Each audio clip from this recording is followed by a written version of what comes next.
I've been robbed. He went down that way. Young kid with a gun.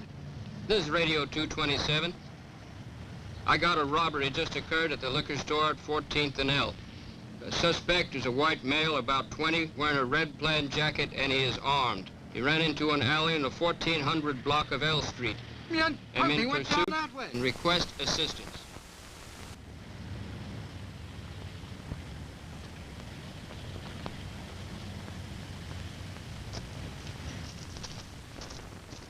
Take cover. A basic rule for survival against hostile fire. This officer advances warily, selecting possible cover as he moves. Now he is in position to return fire or pin down the suspect until help arrives, with minimum exposure to himself. Defensive firearms training, shooting for survival, normally follows basic instruction in single and double action revolver shooting. It stresses proper use of cover and the firing positions from behind it.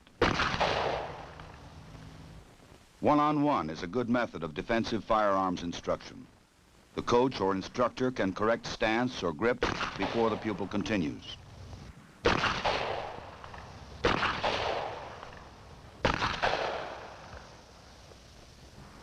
Improved scores from the kneeling weak hand position are immediate.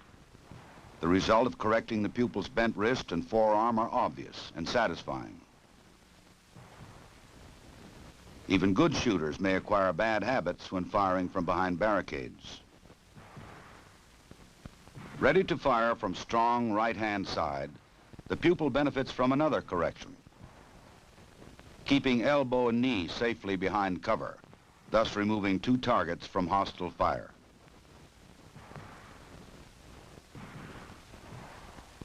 He fires a good pattern with a minimum of bodily exposure. Each firing range may set up its own course, but defensive firearms training objectives remain. Teaching the application of basic shooting techniques to confrontation situations. Failure to provide a firm base when shooting from cover makes for inaccurate shooting.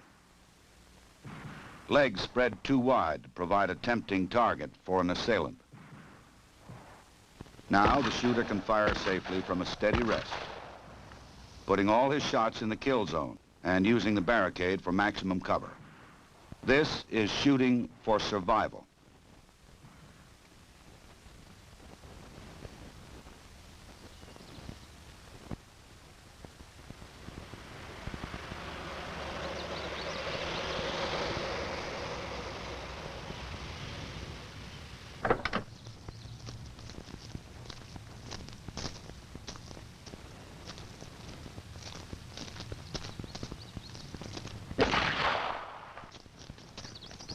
This game warden owes his survival to knowing how ricochet shots may behave. The bouncing bullets that can kill a man even when he believes himself safe under cover, behind this car or this one. In this demonstration, the instructor aims at a clay pigeon well in front of the car. The rifled shotgun slug does not leave the roadway like a rubber ball at the same angle that it hit. It has ricocheted almost parallel to the ground to pierce the target under and behind the car. Safety lies only in putting a solid object like the wheel or engine of the car between you and your assailant. Let's review this surprising effect again.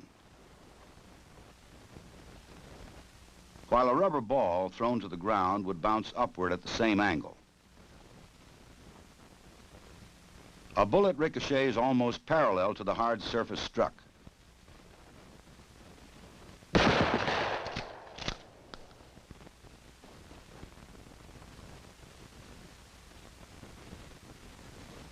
With targets at ground level, the instructor aims at the silver tape, a good deal closer than the balloons.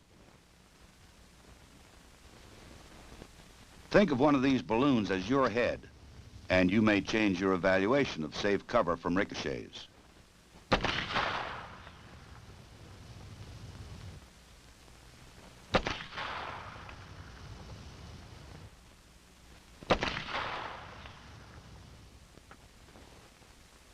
The same principle maintains when a bullet ricochets from a hard vertical surface.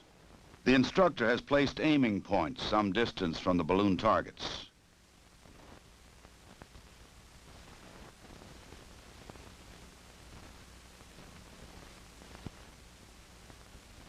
Think of yourself taking cover around the corner, exposing yourself only minimally and momentarily.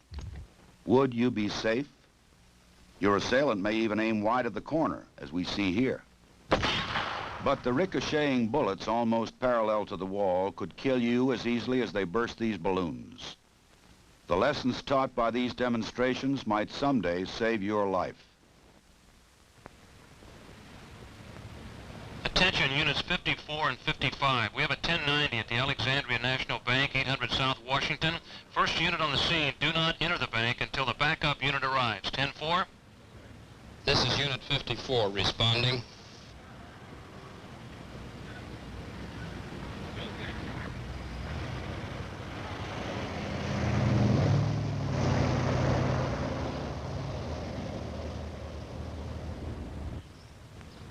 Many police departments now authorize shotguns to be carried in patrol cars.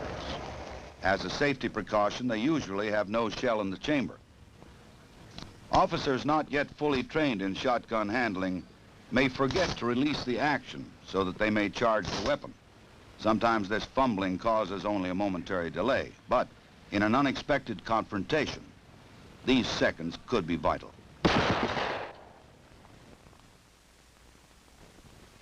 Shotgun instruction, especially with newly issued weapons, must begin with thorough training in gun handling and loading. Releasing the action must become a reflex move, even under stress.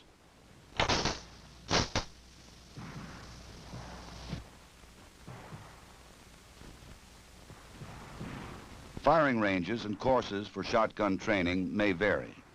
All, however, would qualify the shooter in two basic positions. Offhand aimed fire is best suited to longer ranges.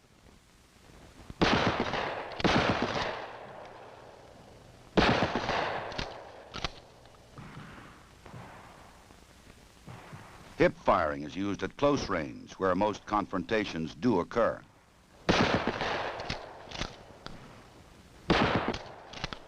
The shooter must know the shot pattern of his weapon to be aware of the safety limits of various shotgun loads.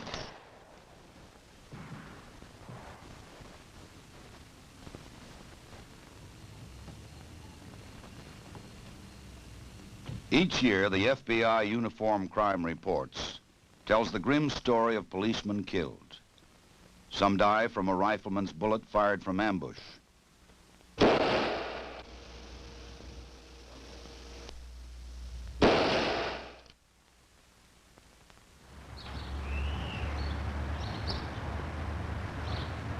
Some die at a closer range, often while performing routine duties.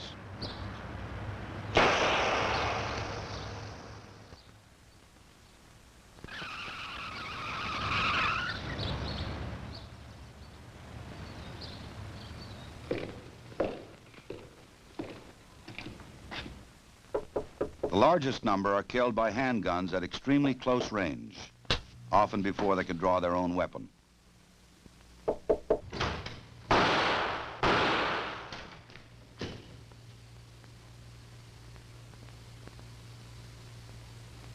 Close combat pistol courses meet this challenge by training shooters to fire at targets as close as 3 feet. They will, however, include firing positions used for fast, accurate shooting at slightly longer ranges, from 7 to 15 yards. The point shoulder position fired from a crouch uses the arm as a pointer, with the front sight as the tip.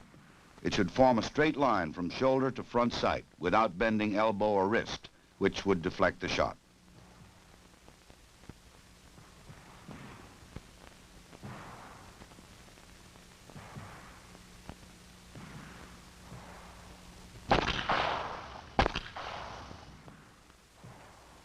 At somewhat closer ranges, the shooter may take the natural point. This does not use the front sight, but points the weapon like a finger.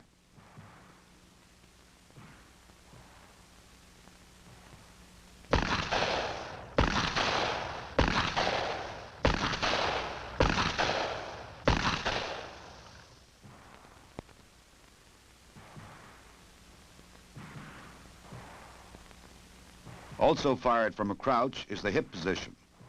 Here too, the weapon should be pointed at the target like your finger, but the bent arm at hip level makes this position more suitable to shorter ranges, where aim is not as much of a factor as speed. It is, however, on extremely short-range training that the close combat pistol range should concentrate. 2 ready gun positions should be taught. The first has the elbow resting on the hip, the weapon extended for fast pivot if necessary. This position could be used to search a room or to cover a partner at very close range.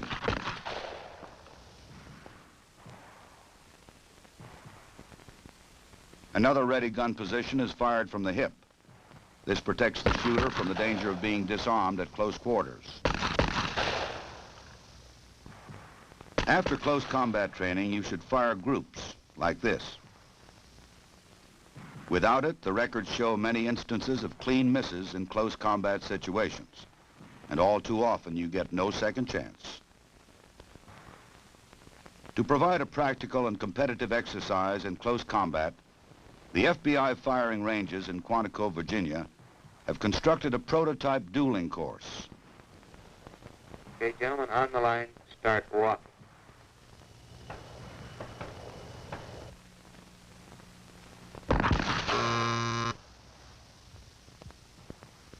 Okay, man on the left, 2 seconds flat. On the line, start walking.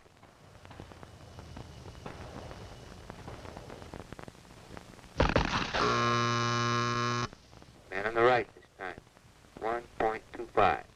Start walking. The final firing position is 21 feet from the bladed targets.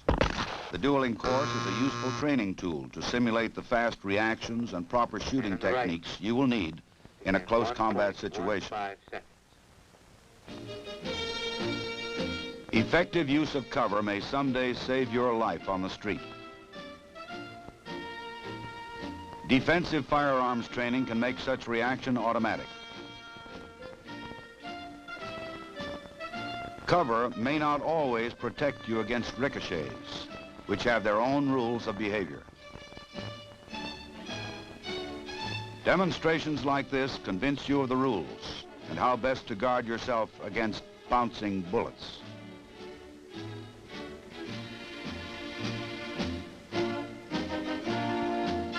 Many law enforcement agencies have authorized the use of shotguns.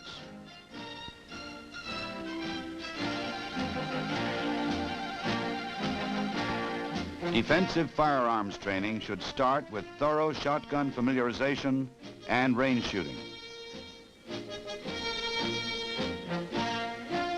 Statistics show a frightening increase in the number of law enforcement officers killed by handguns at extremely close range. To meet this challenge, defensive firearms training must stress the technical skills which can defend against this threat. Close combat courses which teach shooting for survival.